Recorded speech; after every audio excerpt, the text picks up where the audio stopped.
Hello friends. Welcome to the Speak English with Lala YouTube channel. I hope you all are doing well.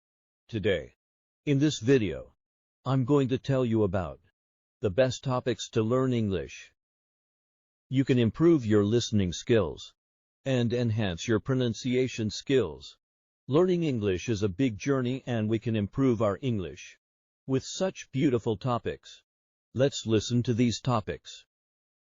They will improve your English speaking skills unprecedentedly. Here is a list of tips and advice for learning English with Speak English with Lala.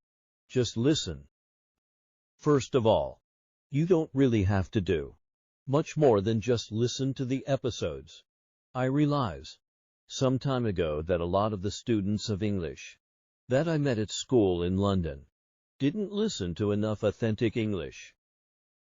They were willing to spend money and travel across the world in order to improve their English, and yet most of them, for some reason, were not prepared to take a bit of time every day to listen to something in English. Why? I think partly this is because they didn't know what to listen to. A lot of people watch TV and movies in English. Fine, but honestly, that might not be the best way to improve your English. Film is very visual. A lot of what you understand from a movie is the visual storytelling. It's important to just focus on the audio, on the language. So, a lot of students didn't know what to listen to. They thought that they didn't have much choice. Actually, there's plenty of choice out there. The BBC has plenty of podcasts. There are lots of podcasts on different topics on iTunes, but they're all made for native speakers. They're too difficult to listen to, and ultimately, that's not motivating. There are some podcasts out there which are made for learners of English, but a lot of them are just focused on language learning at the expense of entertainment. They're useful, but they're a bit dull. This is less the case now, because there are more interesting things out there for learners of English, including my channel. So, I decided that I'd try and create something for learners of English to listen to that they would actually want to listen to beyond just learning English. Ultimately, I think to listen to English for extended periods of time, you have to have an interest in what is being talked about, or you have to find it entertaining. Otherwise, it's hard to really sustain your concentration, and it becomes like a chore. There is real value in listening to English for extended periods of time, but it's difficult to achieve because you get put off by not understanding things, or because the recording is a bit patronizing and dull. I don't want to blow my own trumpet here too much, because I'm sure that my video is not always as entertaining or as engaging as it could be. But I think the only way to get people to keep listening is to try and make it entertaining, as well as informative about English. So, I record this video with you in mind, but I try to keep it as authentic as possible.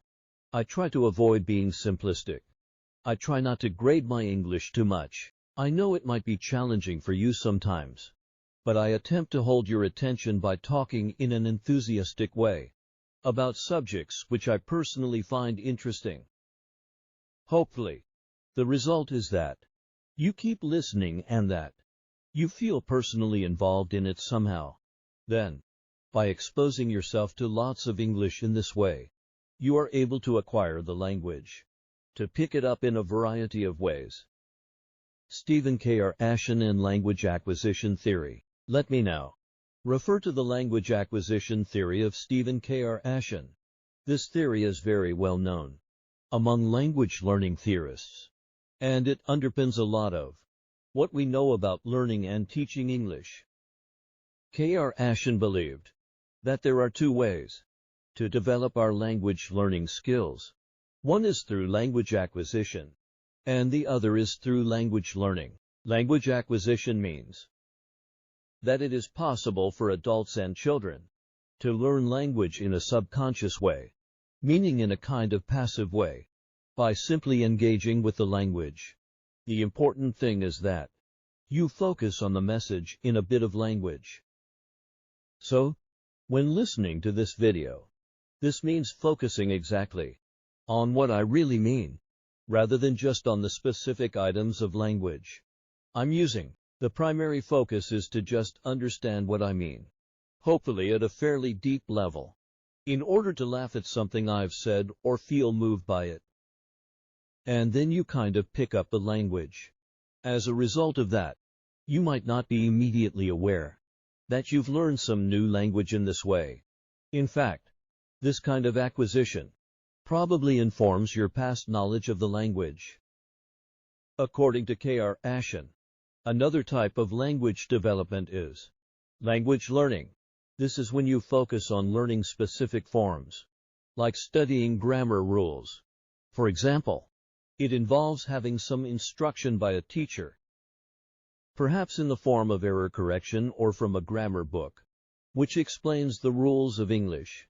The downside of this kind of learning is that it is rather dogmatic, can be boring, complex, and abstract.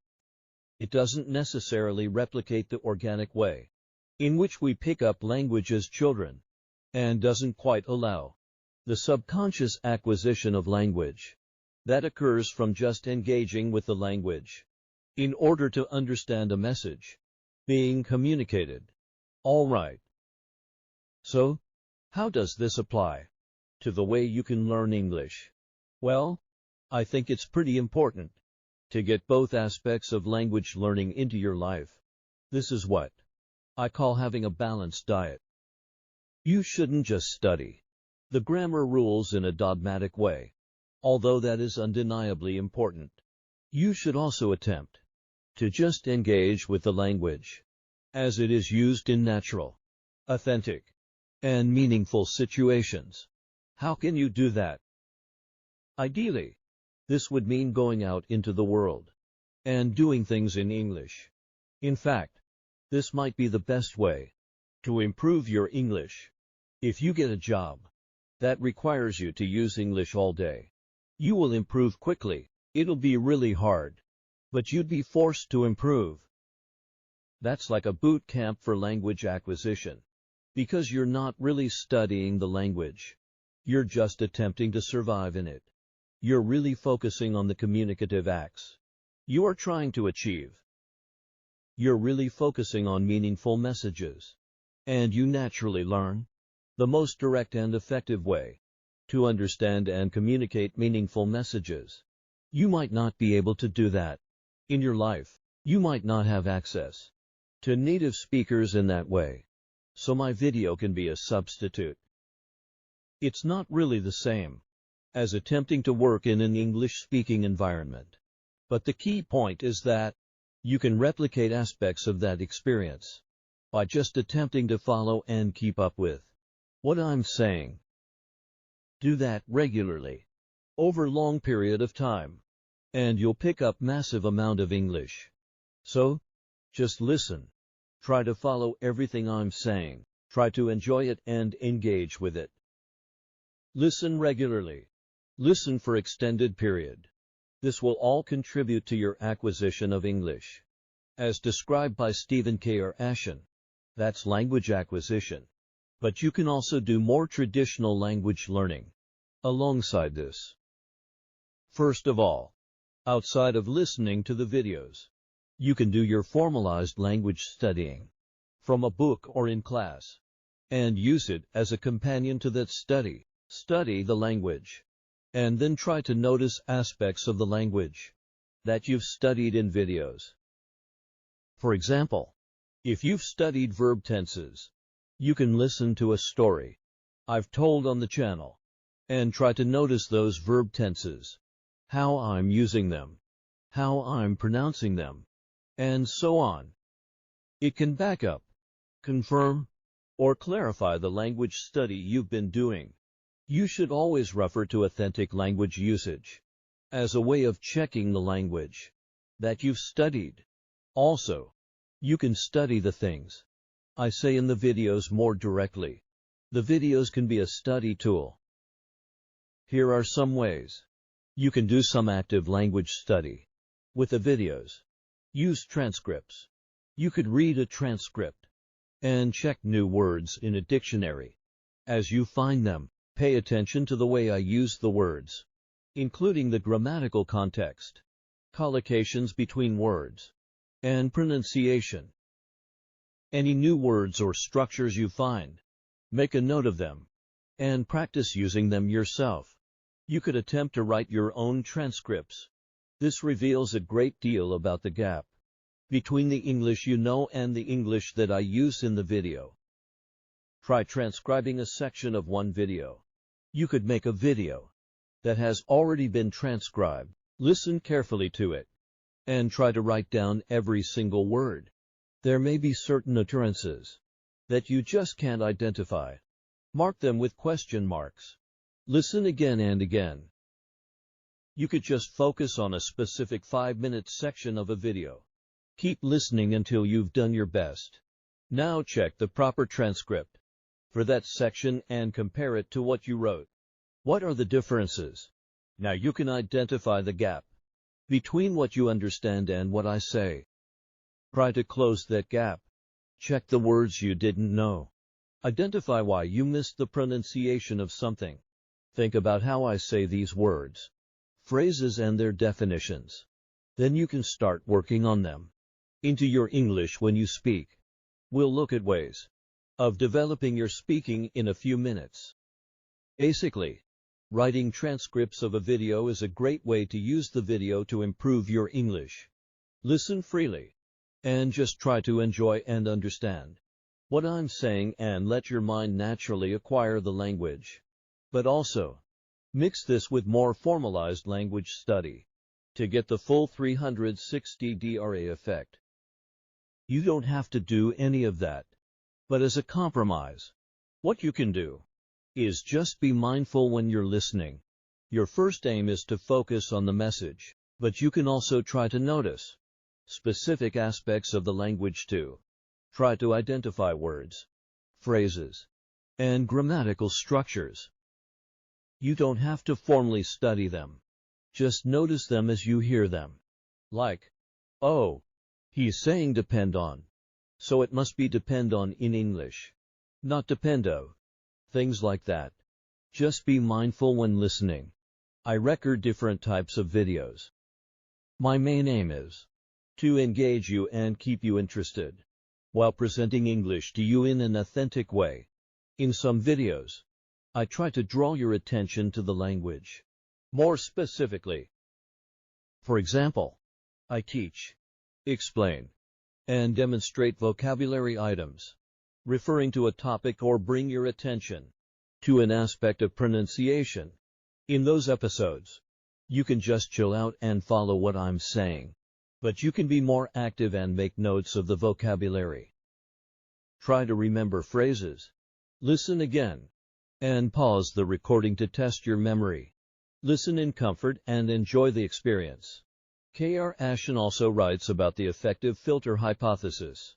This relates to the conditions in which learning takes place and how these can have a big effect on the successful acquisition of language. Basically, good conditions for learning are motivation. The listener really wants to hear what's being said and is keen to learn the language. High self-esteem and relaxation. These things allow the flow of acquisition to move freely without being blocked. Mental blocks occur when the learner is stressed, anxious, or feeling bad about themselves. This creates a mental block to the acquisition of language. I guess this relates to one of those situations in which you're in an unhappy language class. You feel stressed because of pressure from the teacher or from the judgment of your classmates. You feel low self-confidence because you don't get any positive reinforcement from taking part in a communicative exchange, and you're just not enjoying the experience of being there in the classroom. As a result, there is a kind of mental barrier which really prevents you from learning anything. In fact, it might even make it worse, because you associate learning English with painful or boring classroom situations. The advantage of this channel is that the emphasis is on fun. A lot of the time, you have nothing to fear or worry about when you listen to this. In fact, it can be an extremely pleasurable experience. I'm not just bigging myself up here. I know what it's like to listen to your favorite channel. It's quite a personal experience. I listen to Mark Kermode and Simon Mayo's film review podcast on my way to work, and I can't begin to explain the joy of listening to it. They're like my friends, and I'm sharing a really nice conversation with them. I listen to their voices in private through headphones, while I'm sitting on a smelly underground train with miserable people all around me. But I'm in my comfort zone. In fact, sometimes I'm disappointed when I reach my metro station, because I just want to keep listening to the podcast. Hopefully, listening to my channel is a similar experience for you. Remember that all around the world, there are other people like you, listening to me ramble on about stuff. There's no chance of the effective filter giving you a mental block in this situation, because you should be in your comfort zone. That's the advantage of listening.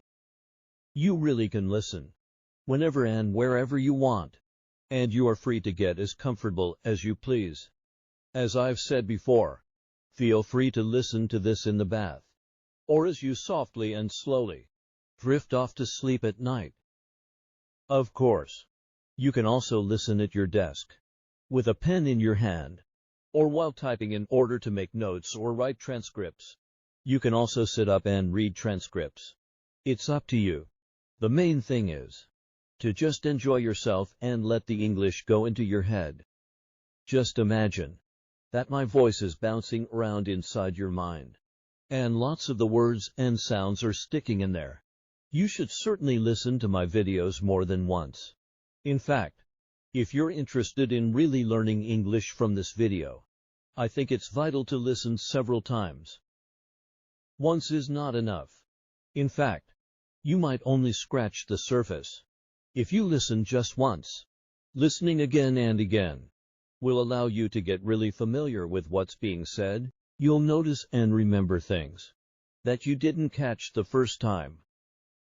Repetition is really important as a way of helping your brain notice patterns. After a couple of listens, you'll remember certain phrases, bits of intonation, or responses, and they will be reinforced when you listen again. It might be asking too much of you, but you could even start to remember and repeat some of the things you've heard on my channel. I don't necessarily expect you to repeat everything I say, but perhaps you could memorize the lines of a comedy sketch that I present to you and then repeat the lines to yourself or your friends, or just while you're listening again. I'm a bit of a geek, and I love Star Wars. When I was a kid, I used to watch Star Wars on heavy rotation. I'd watch it again and again. Now I can remember all the lines from the film. In fact, I don't just remember the lines. I remember the bits of music and sound effects too, as they occur in the film. It's the same with Monty Python films and sketches.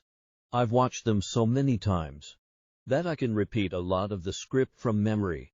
In fact, some phrases from those movies have found their way into my vocabulary. You can do that too, by listening to episodes more than once.